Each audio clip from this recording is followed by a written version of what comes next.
Mr.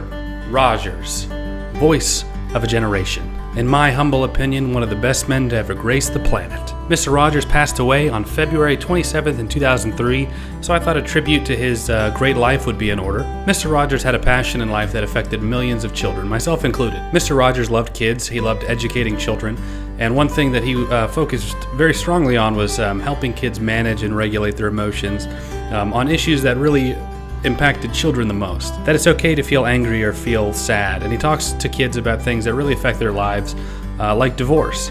As soon as we started talking about divorce, I guess that's something he doesn't like to talk about. Did you ever know any grown-ups who got married and then later they got a divorce? Well, it is something that people can talk about, and it's something important.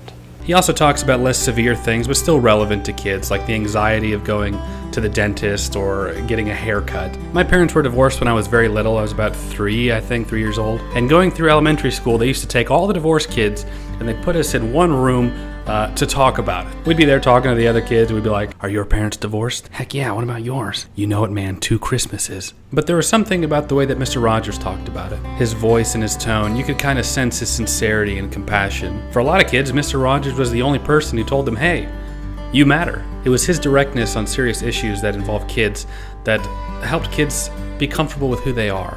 I asked this is my friend Jeff Erlinger. He's one of my neighbors here, and I asked him if he would come by today because I wanted you to meet him and I wanted you to see his electric wheelchair. Do you know that song that I sometimes sing called "It's You I Like"? Uh-huh.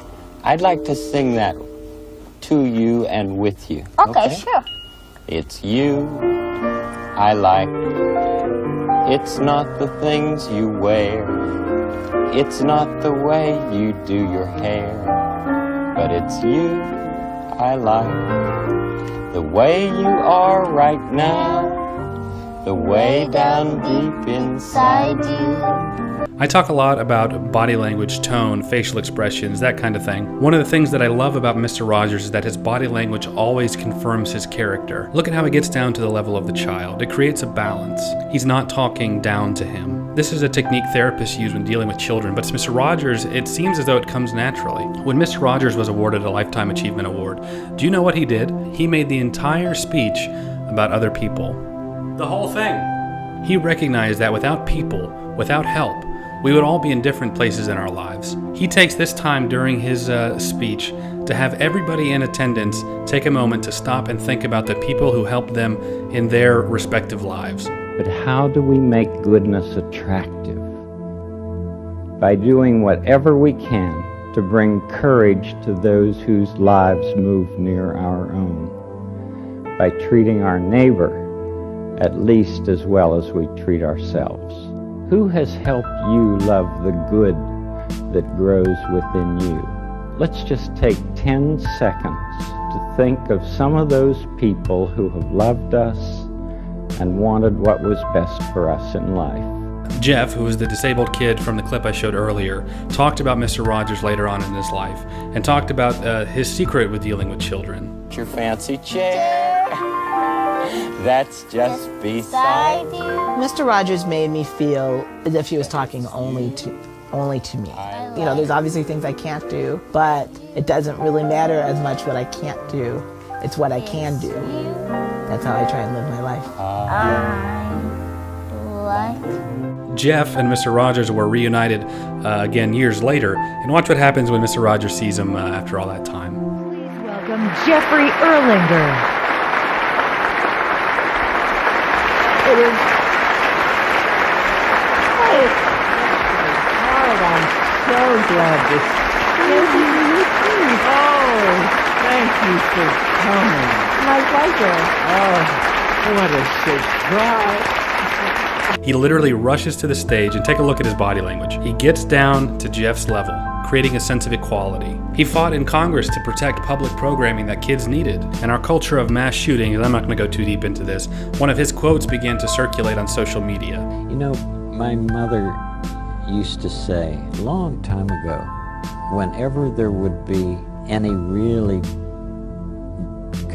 catastrophe that was in the movies or or on the air, she would say, always look for the helpers. There will always be helpers. He's a refreshing, needed breath of love and empathy. He got criticism from Fox News several years ago as being one of the main reasons why my generation, the millennial generation, are selfish and entitled. He told kids they were special, and therefore all those kids who grew up felt entitled to things that they didn't earn. And if you think I'm exaggerating because I don't particularly care for Fox News, well, as a result, you with Mr. Rogers, this evil man has now ruined a generation of kids. And no, he didn't say, if you want to be special, you're going to have to work hard. And now all these kids are growing up and they're realizing, hey, wait a minute. Mr. Rogers lied to me. I'm not special. This comes out of Louisiana State University. A professor there has examined just what damage Mr. Rogers may have done to this whole crop of kids who now feel entitled just for being them. Honestly, this makes me really angry. There are many healthy things you can do with your anger. As a millennial, there's nothing I'm going to say that's going to change anybody's minds on this who feel this way already. But there's a stark difference between knowing that you have self-worth to feeling entitled. One confirms that you're worth something, while the other confirms you're a narcissist who has never told no. And guess what? There are members of the older generation who feel this way. Have you ever seen a middle-aged woman try to return a $20 iron at Target? I have. Or perhaps that her 50-cent off coupon has been expired. You know that millennial manager is coming, but they see the Cash Me Outside girl or the Tide Pod challenge, and well, they don't care. If you really think that Mr. Rogers led to this, and all these hoes laughing like something funny, catch me outside, how about that? You're wrong. Sometimes you can feel a little misunderstood, a little upset. Sometimes people say things that can hurt you, especially when they're not true. I know you don't mean what you say when you say that Mr. Rogers is bad.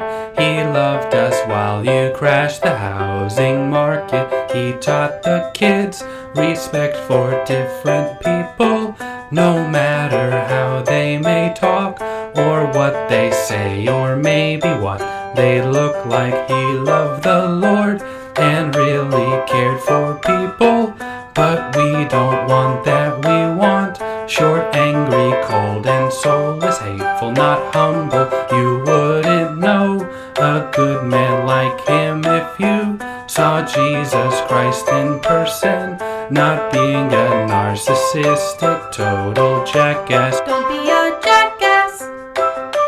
Don't be a jackass. Don't be a jackass.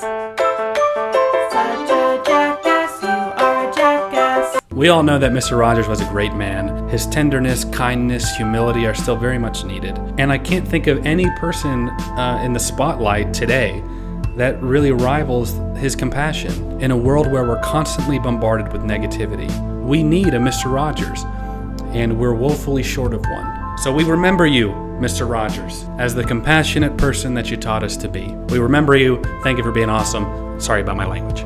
Maybe if I press this button. This is a cassette player with a little cassette in here, and there's nothing written on it, so we'll just have to play it to see what it is. Do you ever imagine things? Are they scary things? Are they scary things? Do you ever imagine things? Things you'd like to have? Did you ever see a cat's eyes in the dark?